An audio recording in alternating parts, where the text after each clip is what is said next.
Hello, नमस्ते, प्रणाम। मैं अंकित घनघोरिया। हम सभी एक ऐसी आर्थिक व्यवस्था में रहते हैं जहाँ पे बहुत बड़े भूगोल, बहुत बड़ी जनसंख्या के लिए सिर्फ कुछ केंद्र हैं विकास और विकास की दौड़ को साझा करने के लिए।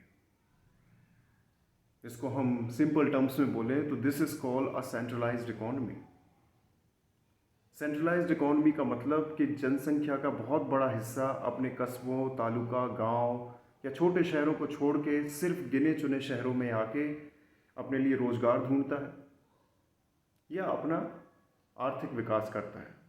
उदाहरण के तौर पे भारत में दिल्ली, बॉम्बे, बेंगलोर, चेन्नई, हैदराबाद, कोलकाता। बट कहीं ना कहीं सेंट्रलाइज्ड इकोनॉमी के कुछ कॉन्स हैं, कुछ नेगेटिव्स हैं जो हमारी सोसाइटी, हमारे समाज, हमारी सरकार और हमारी जनसंख्या को झेलने पड़ते हैं। अनइक्वल डिस्ट्रीब्यूशन ऑफ इन्फ्लेशन, मतलब कि कुछ हिस्सों में महंगाई ज़्यादा और कुछ हिस्सों में महंगाई कम। ये भी एक सेंट्रलाइज्ड इकोनॉमी का ही कारण है। इसको हम ऐसे समझते हैं कि गांव से बहुत बड़ी जनसंख्या शहरों में रहने के लिए आती है, बट शहरों में ज़मीन कम है। इस कारण से ज़मीन के कुछ छोटे टुकड़ों में बहुत बड़ी जनसंख्या को अपन को समेटना है, तो वहाँ पे सप्लाई कम है, डिमांड ज़्यादा है। इस कारण से rental value, rental charges, real estate prices और कमर्शियल लैंड की वैल्यू बहुत ज़्यादा बढ़ जाती है। And this is one of the major contributing factor towards inflation in major cities. अब जैसे कि जगह कम है तो आसपास शहरों की जो फार्मिंग एरिया है, प्रोड्यूसिंग लैंड है, उसको धीरे धीरे रेसिडेंशियल या कमर्शियल एरिया में कन्वर्ट करना पड़ता है, जिस कारण से शहर कभी भी अपने अनाज और फूड सप्लाई के टर्म्स में सेल्फ सस्टेनेबल नहीं हो पाता। मतलब कि अब जो भी सब्जी, अनाज और खाद्य की चीज़ें हैं वो किसी दूसरे छोटे तालुका या दूर से मंगाई जाएंगी। इसका मतलब कि उसमें लॉजिस्टिक्स, ट्रांसपोर्टेशन कॉस्ट ऐड हो जाएगा। क्योंकि वो पैदाइश गांव की है तो वो किसान अपनी मंडी में लाएगा, मंडी में दलाल का कमीशन लगेगा, दलाल फिर उसको भेजेगा शहर में, फिर एक और एजेंट बैठेगा, फिर वो होलसेलर को बेचेगा, फिर रिटेलर को, फिर लोकल वेंडर्स को। मतलब कि चीज़ आपके घर तक आते आते डबल प्राइस की हो जाएगी।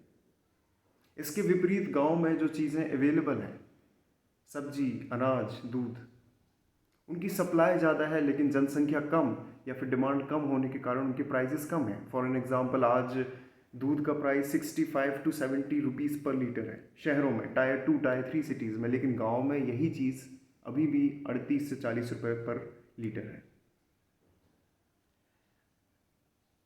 तो मैं बात एक सोल्यूशन की कर रहा हूँ, वो सोल्यूशन है decentralisation of economy. Decentralisation of economy is not a solution just for the geography of India, बल्कि हर एक भूगोल के लिए, हर एक देश के लिए।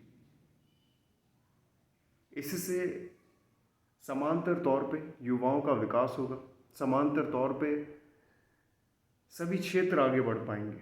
एक कंसेंसस रैली होगी डेवलपमेंट की, थ्राइविंग की, जिससे हमारे गांव टायर 2 और टायर 3 सिटीज़ भी ऊपर आ पाएंगे। इन्फ्लेशन कंट्रोल रहेगा, इन्फ्लेशन रुकेगा नहीं, रुकना भी नहीं चाहिए, बट उसकी इंटेंसिटी, रेट एंड पेस कम हो जाएगा, एक ऑप्टिमम अमाउंट में रहेगा।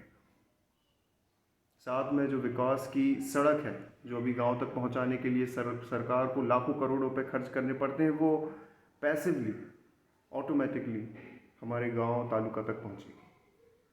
और भविष्य भी यही है, क्योंकि हमने कोविड में देखा है कि वर्क फ्रॉम होम कल्चर में कई सारे सैलरी, वेजेस जो आईटी कंपनी के एम्प्लॉयज़ को मिलती थी, वो गांव में, उनके घरों में, उनके डिस्ट्रिक्ट्स में डिस्ट्रीब्यूट होने लगी, लोकल वेंडर और लोकल इकोनॉमिक सिस्टम में।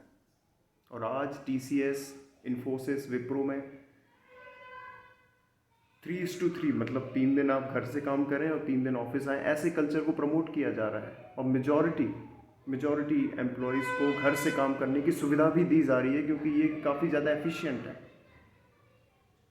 तो future is decentralisation of economy, और इसमें काफ़ी ज़्यादा हाथ इंटरनेट का रहने वाला है, आईओटी का रहने वाला है, मशीन लर्निंग का रहने वाला है।